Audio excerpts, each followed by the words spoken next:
Welcome to Pindar Poetry. We hope you learned something new. You need to open command prompt properly. Press Start, type CMD, then choose Run as administrator to gain necessary privileges. Once done, confirm your working folder with CD and list files with dir so you know where you are. Make sure common executables are reachable by checking echo %path%. If a tool is missing, add its folder to path. This sets a reliable environment so the commands you run behave predictably, and you avoid permission errors later. Now you'll perform the central actions.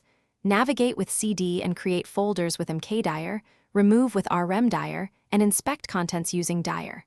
For files, use copy, move, del, and redirect output using or to save results.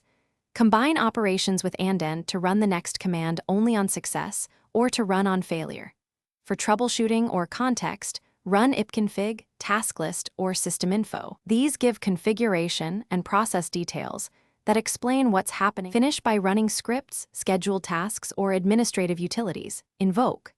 Bat files directly or call PowerShell for complex tasks.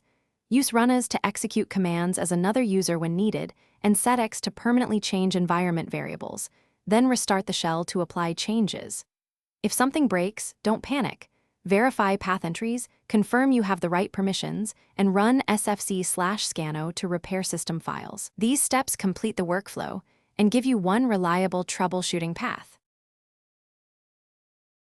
Thanks for watching. Consider subscribing if we helped you.